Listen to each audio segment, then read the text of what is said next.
This is the fourth edition in my series of videos that demonstrate how I design a training program.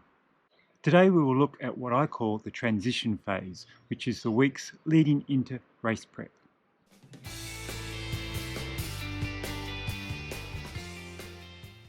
Before we jump into transition phase, I want to briefly touch on the layout of sessions throughout the week.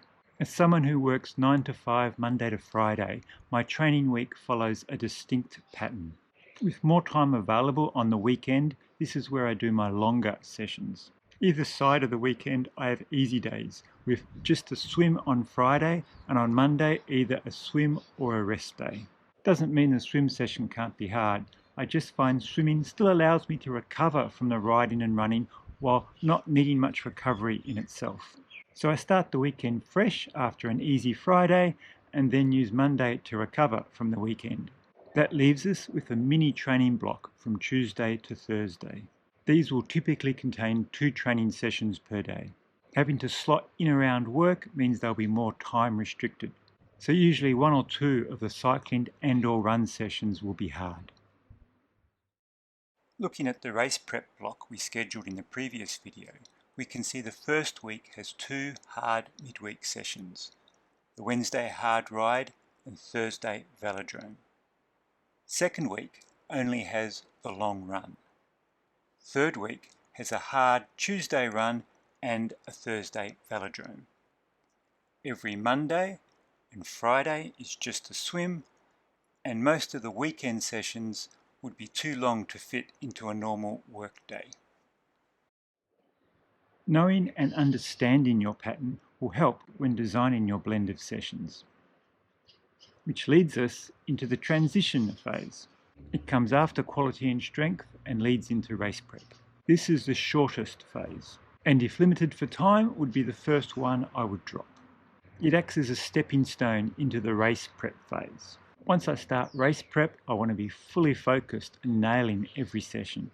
In transition phase, I'm doing similar sessions but without that mental pressure. I can be more objective about how my body is handling the training load, providing an opportunity to rework the race prep sessions if required. So let's jump in. We'll start with the swims. They are all squad sessions, so we are restricted to the squad timetables. Whereas Tuesday and Friday in race prep were 4 kilometres, we'll make these 3.5. Doesn't mean I can't swim further, that is simply what I'll aim for as a minimum. Monday's swim will be set as a minimum of 2k, down from 2.5 in race prep, and Wednesday will become an optional 2.5k. I struggle with sessions after work, and these are the only evening sessions for the week. Making them optional releases a bit of mental stress, but I'll be disappointed if I didn't make at least one of these over the 3 weeks. For the recovery week before race prep, we will drop the Wednesday night swim, keep the 2k squad on Monday, and reduce the Tuesday and Friday swims to 3 kilometres. For the preceding recovery week, we will only keep Tuesday and Friday swims, and they'll be reduced to 2.5k. The further from the race, the less the training load. Now the midweek rides. Due to my age, I reduced the number of hard rides in the race prep phase to protect my legs and not impact my running.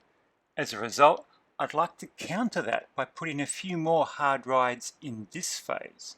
So we'll put a hard ride Wednesday and a Thursday velodrome on the first and third weeks. The other weeks, including recovery, will just have an easy Wednesday ride. Race prep phase will be more focused on extending my cycling endurance, whereas this transition phase will be trying to push up my cycling threshold power. The duathlon on the last Sunday should provide a good indication of how well that worked. On to the run sessions. With the hard rides on the first and third weeks, those Tuesdays will become aerobic runs. That just leaves us the Thursday and Sunday as a hard run, and we'll slot in an aerobic run for the first recovery week Sunday. A little light on run intensity, but that's what has to happen when you get older and your powers of recovery have diminished. Combined with the duathlon and the 2 long runs, I think this will be fine. Finally, the Saturday rides. To avoid going for too long without a hilly ride, the middle Saturday will be hills. For the last Saturday, I don't want to taper for the duathlon, but don't want to be stiff and sore either, so we'll make it a 3-hour aerobic ride. At this stage of training, every block needs a long ride, so the first Saturday will be 4.5 hours, just a little bit less than the 5 hours we'll do in race prep. That just leaves the weekend rides on the 2 recovery weeks. We'll make them both 2.5-hour aerobic rides. Unlike in race prep, I haven't scheduled a brick session. Instead, I'm planning on a duathlon the last Sunday. If there isn't a duathlon on that date, I'll replace it with a brick session instead. Talking about brick sessions, that will be the focus of the next video in this series. I hope you found it interesting. If you enjoyed the video, please hit like and subscribe. It really helps the channel. See ya.